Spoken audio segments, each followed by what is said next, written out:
What's up, everybody? We're here, the final installment of Prep Spotlight, at least for the football season. We're here to let the air out of the football. I don't know if you see that. But, yep, it's deflated. It's deflated because it's been a couple of weeks since we've probably hung out with you. But state semifinals this weekend, getting ready to see who's going to play up at Camp Randall. We don't have any teams there. Congrats to Milton and Broadhead Judah for getting to level 2. But I do have 5 of my 7 still active that I picked to win state. Wow. So, yeah. That's pretty good. That was for quite me. Unpredictable, Yes. considering your rocky road this year. I agree with you there, yes, 100%. Sports editor John Bear here, reporter. Oh, this is John Bear. Wow, I can't wait You're for the the editor next now. paycheck. Sports editor Eric Schmolt, reporter John Barry. We're here to wrap things up. You know, it was an interesting season. We had a lot of teams there at the end in Week 9 that were up for conference championships, and that made things thrilling down through Week 9, but maybe led us to believe, and it kind of turned out that way, that there weren't any real dominant teams heading into the playoffs. No, you know, we cover 5 conferences if you include the Rock Valley North and South, and didn't get one team through the second round of, past the second round of the playoffs. So in that sense, a little bit disappointing, but certainly maybe not a dominant team in the area, but certainly a lot of dominant players that really put on a show. And like you said, I tip my hat to a team like Melton that got a huge win at the end of the year over Monona Grove to win the Badger South title. And, that's the things you remember. I'm not going to remember it for what we did or didn't do in the playoffs.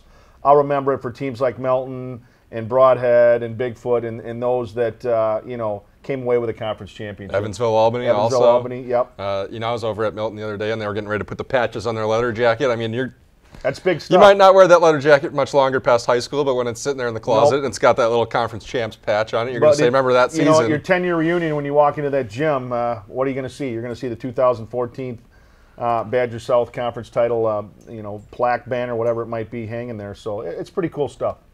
All conference teams coming out, all region teams coming out. We're going to have our first ever all Gazette team coming out in Sunday's paper, along with an area player of the year for the first time. So we thought we would talk about some of the better players in the area this year. When you start, we talked about them from day one. They were on the cover together, Derek Severson and Ricky Williams. Yep. And both of them had an injury here or there that dinged them up a little bit, but put together great seasons again. Maybe start with Ricky. 6 games, but still the leading rusher in the state in terms of yards per game. Yeah.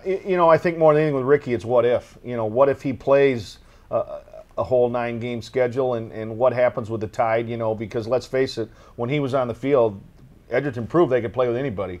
Their defense got better as the year went on, but certainly losing Ricky cost them. They didn't win a game with Ricky out of the lineup, and, a kid that really backed up last year's gaudy numbers with even, gaudier this year as far as yards per game. So, I think Ricky he's got some options next year for college, and a kid that you're going to see playing on Saturday afternoons next year somewhere. I don't think there's any question about that.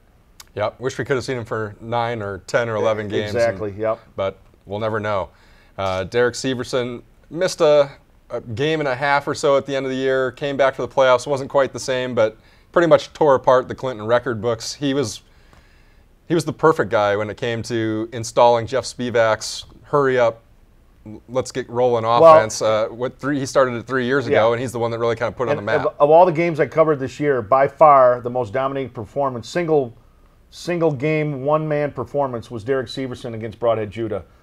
Went in there, and I think both you and I thought, a chance for Clinton to maybe, show that the program's making strides, but no way did we think they're going to go in there, and they just went in there, and Broadhead Judah had some circumstances working against them, but certainly for a one-game performance, Derek Severson was lights out. Broadhead Judah had no idea how to stop that no-huddle offense, and they scored at will, and Derek was just basically running amok that whole game. And again, the best single performance I saw all year. I think he had like 239 yards or something. Yeah, passing, rushing, and then like another 100 everything. passing, he probably sold tickets before that game too. He was the offensive player of the year in the South, and Williams was the back of the Rock North. So. And let's face it, Garrett Blaskey's there, yep. and he played all 9 games. So, that tells you the respect and really the talent that Ricky Williams had. Yep. Around here, we give some love to the guys in the trenches as well. So how about we'll move to Milton, where senior Avery Osterhout was first team All Badger South both ways, front of the line on offense and defense. He was the offensive lineman of the year. Just a real talent that has played offensive line, I think, for the last 3 years. They finally let him play defense about halfway through last year, and he's just kind of exploded onto the scene this year. Finished with 8 sacks on defense, and was just obviously the best lineman up front on offense, according to the coaches in his conference. And I think the biggest compliment I can give Avery comes from Bill O'Leary. Bill told me after the Waunakee game, which they lost in the playoffs, he said, if you give me 2 Averys on each side, on one side of the ball and the other on the other side of the ball, he says, it's a different game against Waunakee. If I can put Avery at right defensive end and left defensive end, where they're not running away from him, or they're, when he's blocking, they're not running at him, it's a different game. And Bill said, as good of linemen as I've had, and he said, I've had some real good ones. So, I don't think, again, there's any question that he deserved the postseason accolades that he got. Reeve Lincoln, another guy. All these guys were all region for the Coaches Association, but Reeve Lincoln, I think, was Lineman of the Year in the Rock South. And that was a group that you probably could give it to a couple of those guys up front, but he was the most dominating force for a team that had 2 nearly 1,000-yard rushers, which is pretty impressive. Kind of like a tank. I mean, it's more like, you know what's coming. Stop us, man. Nobody really did. The last game against Marshall, they had a little trouble offensively, but really up till then, Broadhead Judah, their bread and butter was the rushing attack, and Reeve Lincoln led the way. And like I say, he was like a tank up there. I mean, they just almost ran behind him, grabbed his shirt, and ran, and they got plenty of yards and plenty of production from that front 5, front 6, whatever it might have been. And a kid that probably didn't get the headlines that Logan Maurer got, but certainly a 3-sport standout will get some of those. Exactly, but certainly a kid deserving of, again, being chosen, the lineman of the year.